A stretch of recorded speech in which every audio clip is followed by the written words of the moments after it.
Antes de ingresar decididamente en esta causa que se conoce popularmente como la causa de dólar futuro, quiero referirme a los pormenores que rodearon la celebración de esta audiencia y que, dadas las circunstancias, bueno, no fueron tan menores.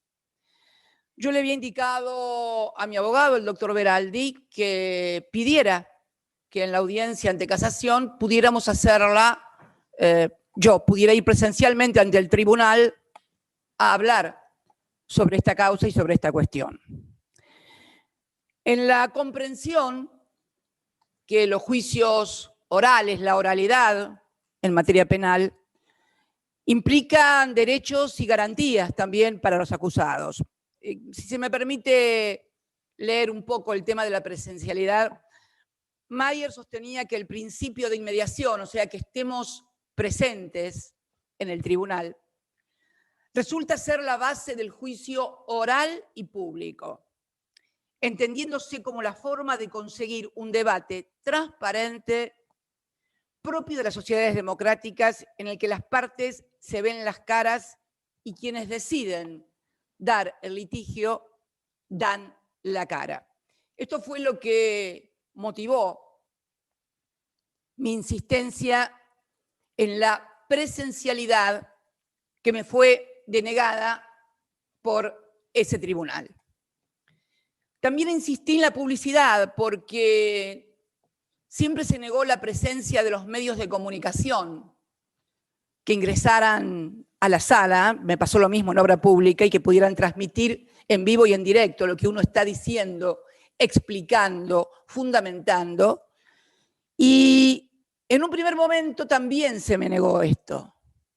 Luego hicimos insistencia porque hay una introducción de la Comisión de Reforma del Código de Procedimiento que puso en vigencia los artículos del nuevo Código de Procedimiento Penal de la República Argentina que establecen la procedencia de la presencia de los medios de comunicación, y se me concedió eso.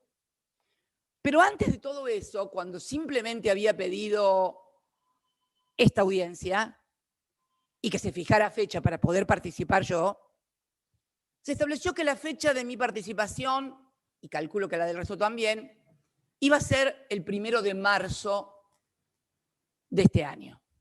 Así se me notificó. Ya ahí dije, bueno, evidentemente el lawfare sigue en su pleno apogeo. Me preocupa y no puedo no pensar que es lawfare porque si fue un error es más grave todavía.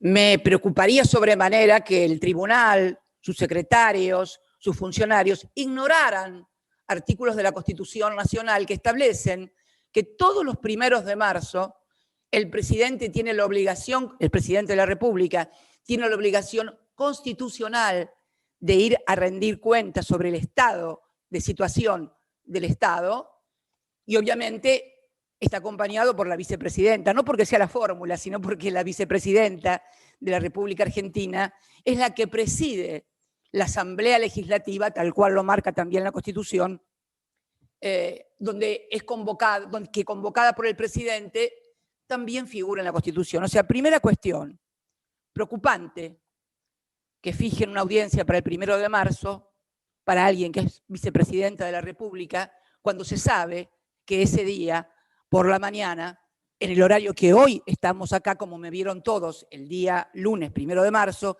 debe haber convocado primero a la Asamblea Legislativa y luego esperar que el presidente ingrese a la Asamblea y sentarse a su lado para dirigir la Asamblea y presenciar el informe del jefe de Estado. Bueno,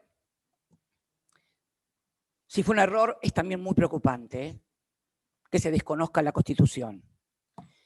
Luego tuvimos el tema de los medios de comunicación, finalmente pudimos acceder. O sea que en realidad todas estas cuestiones que parecen menores y que no lo son realmente, van abonando el camino de lo que hemos decidido en esta causa de dólar futura, denominarla como un ley de in case, no solamente en materia de lawfare, al que luego me voy a referir, sino también en intromisión y manipulación del Poder Judicial en los procesos electorales y en la política en general en la República Argentina. El lawfare, como todos sabemos, no todos, pero por lo menos los que lo sufrimos sí, es esta corriente regional que ha, a través de los poderes judiciales de los respectivos países, estigmatizado a los movimientos populares y a los dirigentes, y que los persiguen. Ya no era necesario encarcelarlos como le pasó a Irigoyen en el año 30, porque, si me permite una digresión, señor presidente, hay toda una cuestión de que las causas de corrupción solamente atañen al peronismo. Bueno, lamento informar que el primer presidente acusado de corrupción y juzgado y encarcelado no fue Juan Domingo Perón, que tuvo que huir del país tras ser derrocado. Fue Hipólito Yrigoyen, primer presidente de la Unión Cívica Radical, cuando la Unión Cívica Radical encarnaba al movimiento popular y nacional. Bien.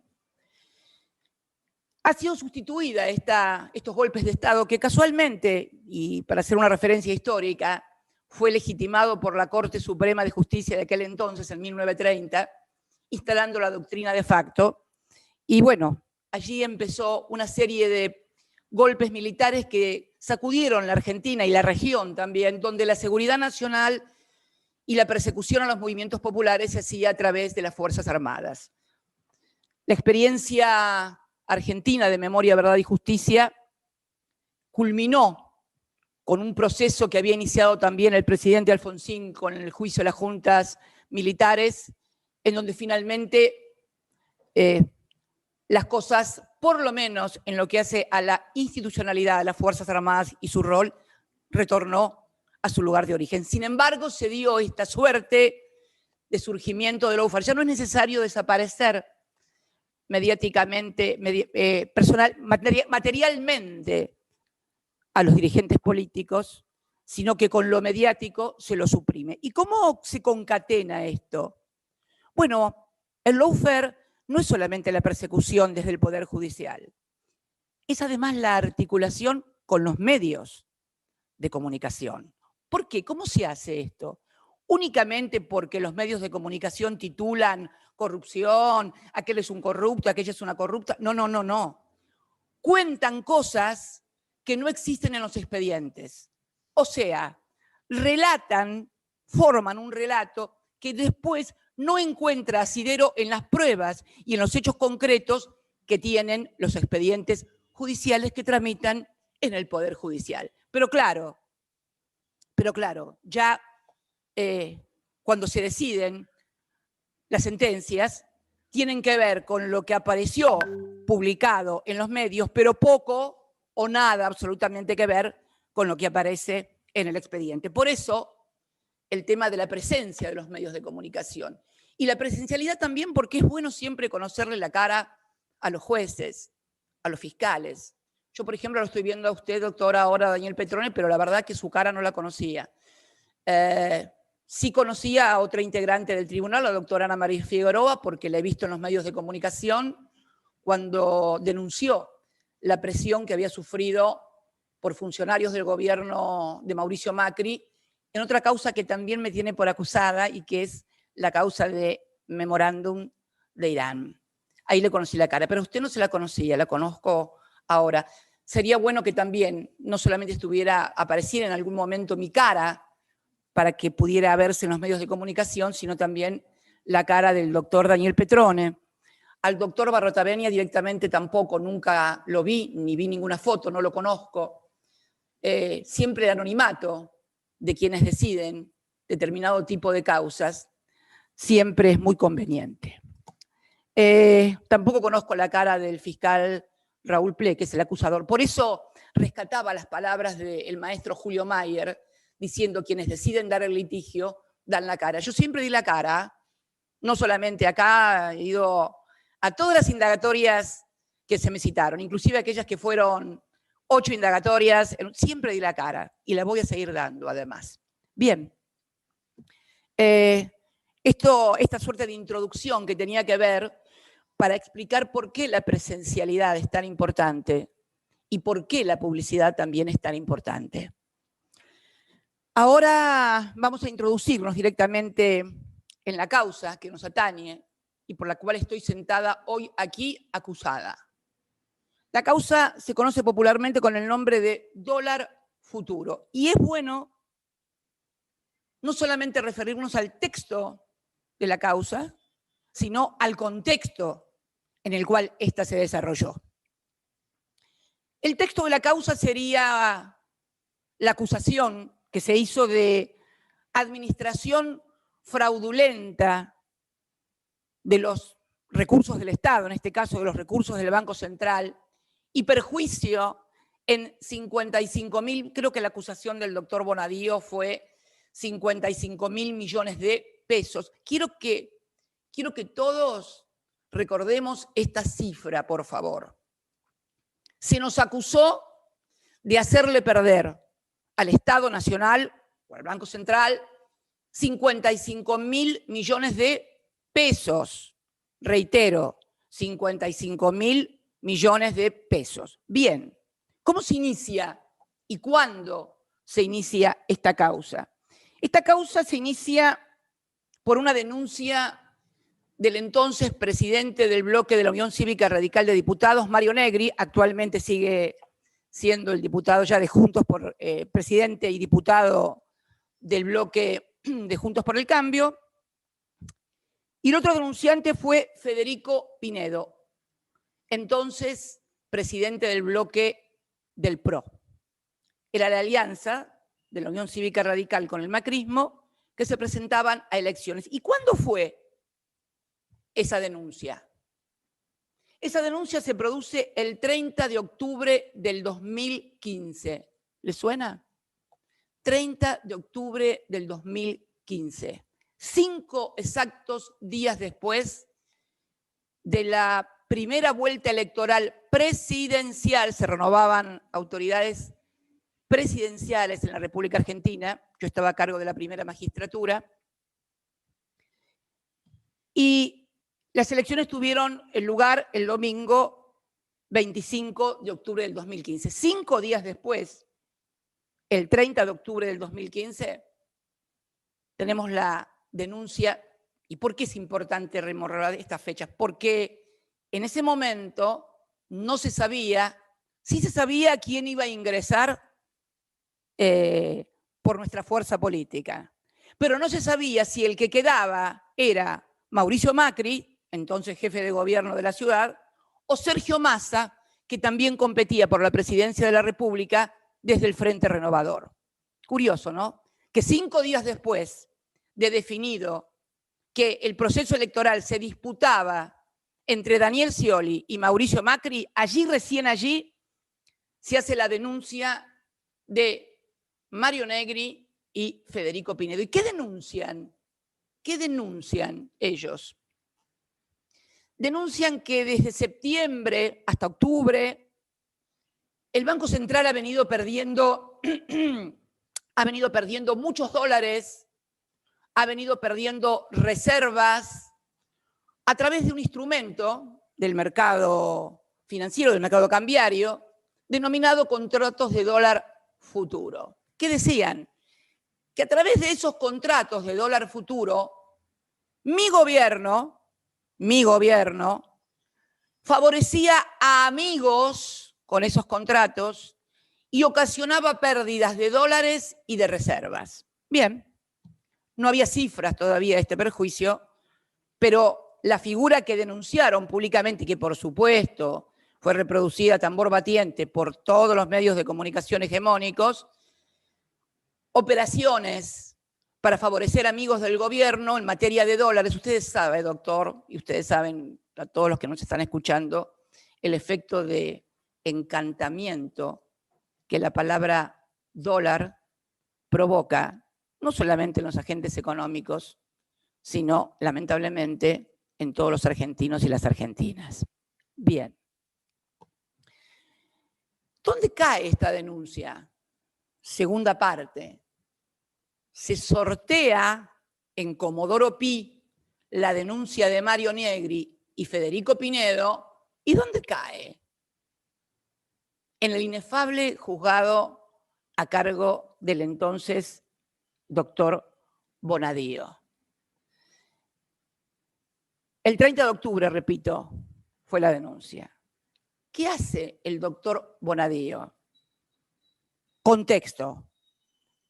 Íbamos a segunda vuelta. Ya estaba toda la etapa electoral, el periodo, como ninguno había alcanzado las cifras que la Constitución marca para imponerse en primera vuelta, íbamos a segunda vuelta.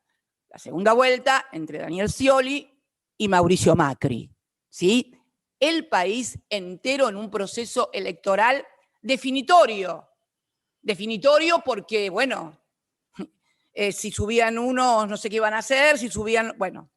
Después vamos a ver cómo ustedes, los jueces, influyen en la vida de los argentinos, que no se dan cuenta que muchas veces las decisiones que ustedes toman van a impactar definitivamente en su bienestar y en su vida. Lo vamos a explicar en este ámbito. Bien, el 17 de noviembre del 2015, 17 de noviembre del 2015, martes 17, a las 12 horas, en plena rueda cambiaria abierta, usted sabe que se abre a las 10 el mercado, cierra a las 15 horas, con todo lo que esto implica. Elecciones presidenciales. Irrumpe en un allanamiento en el Banco Central, en la mesa de dinero del Banco Central, Bonadío. Obviamente, imagínense, ¿cuál era el objetivo? Provocar una corrida, una devaluación, un desastre para todos. El desastre iba a venir más tarde, pero bueno, eso los argentinos no podían saberlo tampoco. Allanan el 17 de noviembre. Si me permite una digresión con respecto a Bonadío y las fechas de sus allanamientos. Hoy, cuando me informaron esta fecha, 17 de noviembre del 2015, yo no recordaba exactamente el día, y leí las fechas en que me hizo todos los allanamientos a mí, el doctor Bonadío. Usted sabe que el doctor Bonadío, por una rara, no sé, una rara cosa que pasaba ahí y que sigue pasando muchas veces todavía en Comodoro Pi, todas las causas caían en lo de Bonadío, todas. Ergo Ergolini únicamente fue un juez que tomó, y después otro juez que me tomó indagatoria, pero obligado por la Cámara de Apelaciones, por Irursum, que era el doctor Casanello. Bien, pero siempre todas las causas caían en Bonadío. Bonadío allanó las oficinas de Máximo Kirchner en Río Gallegos el día que su hijo, Néstor Iván, cumplía años, a punto tal que su madre ese día, preocupada en Gallegos, yo había viajado a Río Gallegos para el cumpleaños de mi nieto, me preguntó si era posible que en la fiesta de cumpleaños que estaban haciendo en la casa de mi hijo y de su hijo, irrumpiera la policía en un allanamiento en una fiesta de cumpleaños. Dije, no te preocupes, no va a ser eso. La verdad que solo se lo dije para consolarla o calmarla, pero no estaba tan segura cuando se lo dije. Luego me hizo el allanamiento, el primero de los allanamientos que me hace a mí acá es en Juncal, en mi casa. ¿Qué día me lo hace? El cumpleaños de Elena, mi otra nieta, la hija de Florencia. Y el 25 de febrero, que es el cumpleaños, como es de público y notorio, de Néstor Kirchner, mi marido, mi compañero de vida y de militancia, me cita a 8 indagatorias en Comodoro Pi. Bueno, yo creo que es demasiado, pero estas cosas han sucedido y siguen sucediendo todavía en la República Argentina. Bien. Allana el Banco Central, con todo el estrépito y el escándalo que esto presupone, y obviamente esto es el 17 de noviembre, martes 17 de noviembre. ¿Qué pasaba ese domingo que seguía a ese martes? Balotaje en la República Argentina. Así fuimos a elecciones los argentinos y nuestro espacio político en general en el 2015. Por eso digo que no solamente lawfare, es también intromisión y manipulación de procesos electorales y de la política en general por parte de ustedes como miembros del Poder Judicial. Creo que los hechos que estoy relatando me eximen de mayores explicaciones. Esto no es una cuestión de ideología. Se puede ser de derecha, de izquierda, del centro o apolítico. Pero estos hechos sucedieron estos días en medio de un proceso electoral. Esto es objetivo.